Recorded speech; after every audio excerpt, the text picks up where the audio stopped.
नीतीश कुमार के तेजस्वी से पूछिए वाले बयान को लेकर किस तरह का बखेड़ा खड़ा हो रखा है। जी आदित्य।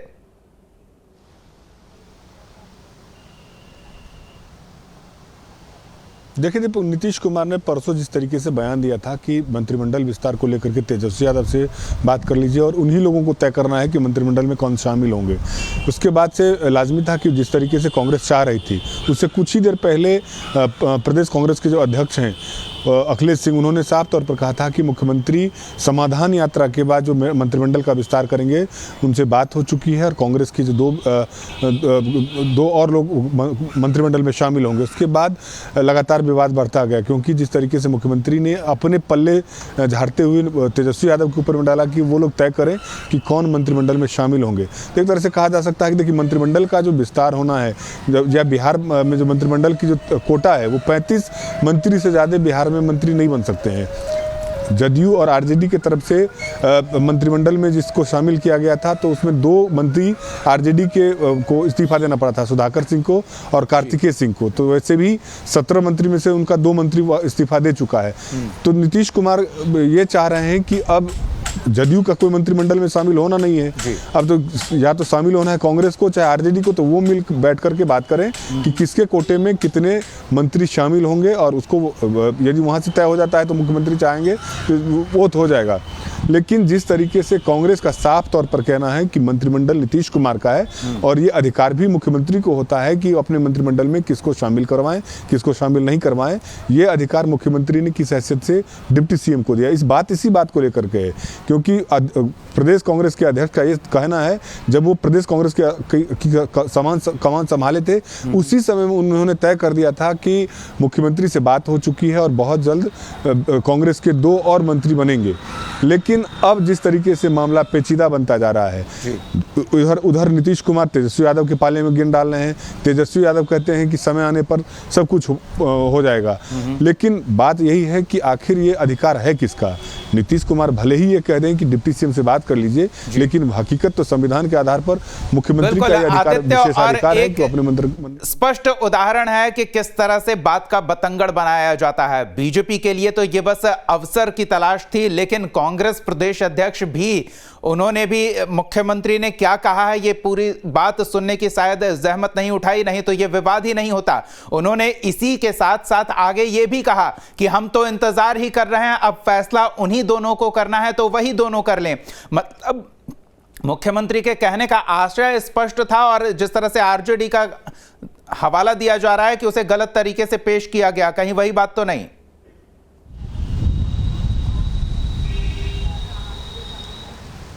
देखिए दीपक, आरजेडी का जो भी उनके प्रवक्ता मृत्युंजय तिवारी जिस एंगल से अपना बयान दे रहे हैं, लेकिन हकीकत यही है कि नीतीश कुमार ये चाह रहे हैं कि इस पचड़े में उनको नहीं पड़ना है। जदयू कोटे से जितने मंत्री बनने थे वो मंत्री हैं, अब बनना है आरजेडी कोटे से और कांग्रेस से, क्योंकि वाम दल अपने आप को महागठबंधन में मंत्रिमंडल से अलग अपने आप को कर लिया है, बाहर से समर्थन दे रहे हैं वो लोग। हमको सिर्फ 1 सीट मिला है जो संतोष मांझी हैं। अब तय करना है आरजेडी को और कांग्रेस को। नीतीश कुमार नहीं चाहते हैं कि किसी एक पाले का वो पक्ष लग करके किसी दूसरे सहयोगी दल को वो असंतुष्ट करें, इसीलिए उन्होंने कमोबेश आरजेडी और कांग्रेस की पर छोड़ दिया है कि वो लोग तय करें कि किसको मंत्रिमंडल में शामिल करवाना है, और वो यदि लिस्ट मुख्यमंत्री के पास वो लोग अपनी मिल बैठ करके भेज देते हैं तो नीतीश कुमार उसको अपने मंत्रिमंडल में शामिल कर लेंगे। तो साफ तौर पर ये कहा दीपक, इसको आप इस रूप में देखिए कि नीतीश कुमार मंत्रिमंडल विस्तार में अपनी कोई भूमिका नहीं दिखाना चाहते हैं, क्योंकि वो जानते हैं कि ये 7 दलों का गठबंधन है। किसी एक दल को भी यदि वो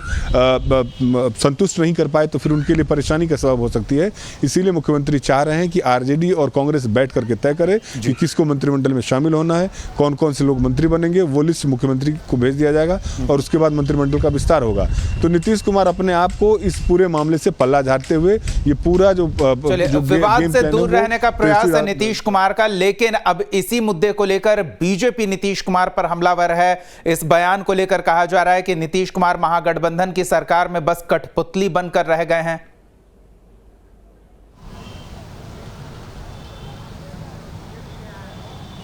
जी बिल्कुल, कांग्रेस और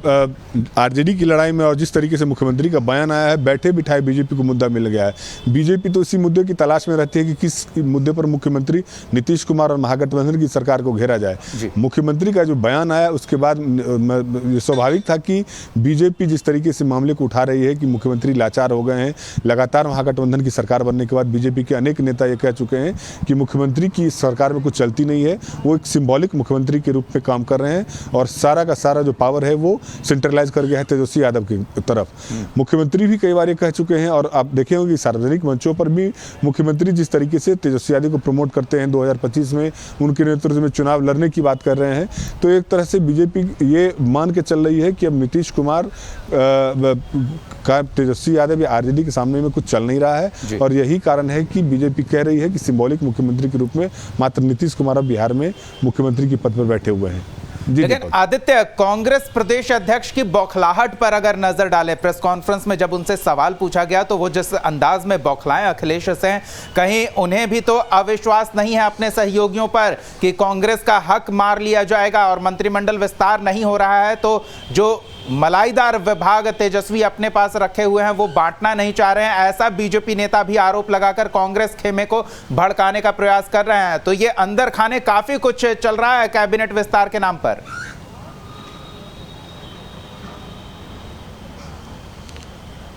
देखिए दीपक, अखिलेश सिंह जब बिहार प्रदेश कांग्रेस के अध्यक्ष बने थे, पहले प्रेस कॉन्फ्रेंस में उन्होंने कहा था कि उनके वो मुख्यमंत्री से बात करेंगे और जो कांग्रेस के कोटे में पहले ये तय हुआ था कि 4 सीट कांग्रेस के कोटे में आएगी, लेकिन 2 ही मंत्री बनाए गए थे, तो 2 पर हक बनता है, ये कहना था अखिलेश सिंह का। और मुख्यमंत्री से उन्होंने कहा था कि हम बातचीत कर रहे हैं। बाद में उन्होंने कहा कि मुख्यमंत्री से बातचीत हो गई है और मुख्यमंत्री ने सहमति जता दी है कि 2 और मंत्री बनेंगे। यही था परसों जिस तरीके से अखिलेश सिंह ने प्रेस कॉन्फ्रेंस में कहा कि समाधान यात्रा के बाद मुख्यमंत्री ने कहा है कि समाधान यात्रा खत्म होगी, उसके बाद जो मंत्रिमंडल का विस्तार होगा।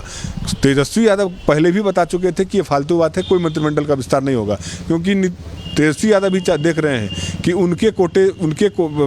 आरजेडी के कोटे में जितने मंत्री बने थे उसमें से 2 मंत्री का इस्तीफा हुआ था।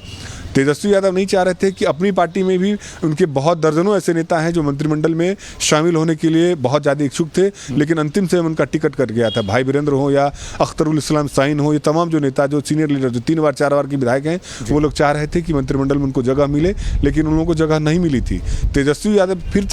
ऐसा नहीं चाह रहे हैं कि किसी मंत्रिमंडल विस्तार में ऐसा नाम आगे आए जिससे पार्टी के अंदर में असंतोष हो, इसीलिए तेजस्वी यादव अब मंत्रिमंडल विस्तार के पक्ष में नहीं दिख रहे थे। लेकिन जिस तरीके से कांग्रेस का लगातार दबाव बढ़ रहा था कि कांग्रेस कोटे के 2 और मंत्रियों को शामिल कराया जाए, इसी को देखते हुए मुख्यमंत्री ने अब ये पूरी जिम्मेवारी तेजस्वी यादव पर सौंप दी है कि आप दोनों मिल बैठ करके बात तय कीजिए कि किसको मंत्रिमंडल में शामिल करना है। जो लिस्ट मुख्यमंत्री कार्यालय को मिलेगा उसके बाद तय हो जाएगा कि कौन कौन मंत्री बनेंगे और ओथ हो जाएगा। तो एक तरह से कहा जा सकता है कि नीतीश कुमार अब इस मामले में कुछ नहीं करने जा रहे हैं। अब जो भी होगा वो कांग्रेस और आरजेडी को मिल बैठ करके तय करना है, चाहे वो समाधान यात्रा के बाद हो सकता है कि एक बार मुख्यमंत्री इसमें इंटरवेन करें, लेकिन अब गुंजाइश कम दिख रही है, क्योंकि जो मुख्यमंत्री ने जिस तरीके से पूरी कार्य उन्होंने एक तरह से तय कर दिया है कि तेजस्वी यादव तय करेंगे, इसी को लेकर के कांग्रेस में असंतोष है, क्योंकि मुख्यमंत्री का विशेषाधिकार होता है और उन्होंने जब खुद मुख्यमंत्री ने अपना विशेषाधिकार का प्रयोग करने के लिए तेजस्वी यादव को अधिकृत कर दिया है, उसी को लेकर के कांग्रेस में इस बात को लेकर के असंतोष है कि कांग्रेस की बात को हुआ नहीं है। हालांकि आदित्य, बस कांग्रेस प्रदेश अध्यक्ष ये मानकर चल रहे हैं कि शायद तेजस्वी यादव को अगर मुख्यमंत्री नीतीश कुमार के कहने का मतलब उन्होंने लगाया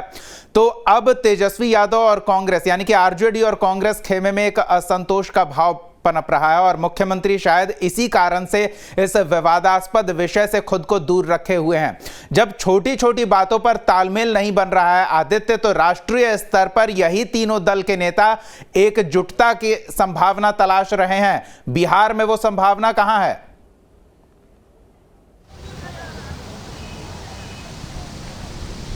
देखिए दीपक, जब महागठबंधन की सरकार बनी थी, तमाम जो 7 दल हैं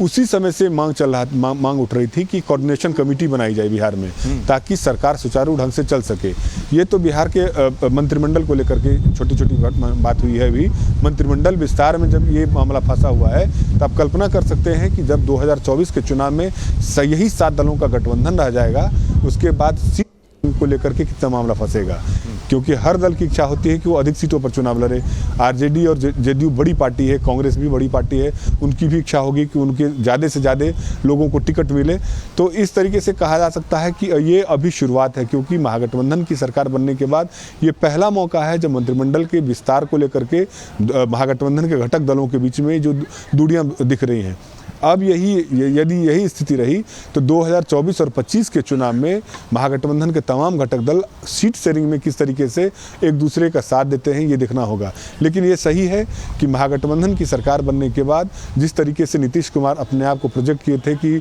24 में नरेंद्र मोदी को हटाने के लिए तमाम विपक्षी दल एकजुट हों, दिल्ली का दौरा किए, तमाम बड़े बड़े राजनीतिक दलों के नेताओं के साथ उनकी बातचीत हुई, लेकिन अभी तक धरातल पर कुछ ऐसा दिख नहीं रहा है कि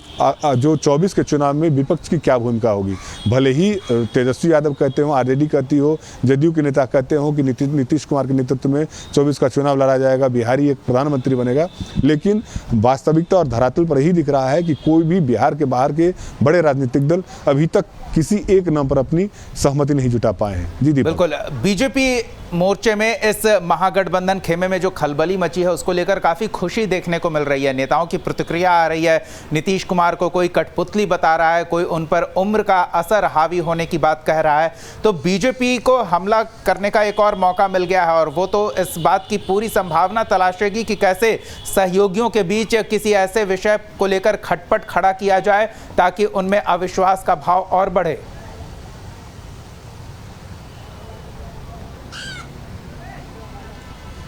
देखिए दीपक, बीजेपी को बैठे बिठाए मुद्दा मिल रहा है। बीजेपी शुरू से कह रही है, आपको याद होगा कि महागठबंधन की सरकार बनने के बाद जब नीतीश कुमार देश की यात्रा पर निकले थे, दिल्ली और तमाम बड़े बड़े नेताओं के साथ बातचीत किए थे विपक्षी एकता को लेकर के, उसी समय से बीजेपी कह रही है कि तमाम जो क्षेत्रीय दल के जो बड़े छत्रप हैं वो अपने आप को प्रधानमंत्री के रूप में देखना पसंद करते हैं, चाहे वो KCR हो, नीतीश कुमार खुद हो, अखिलेश सिंह हो,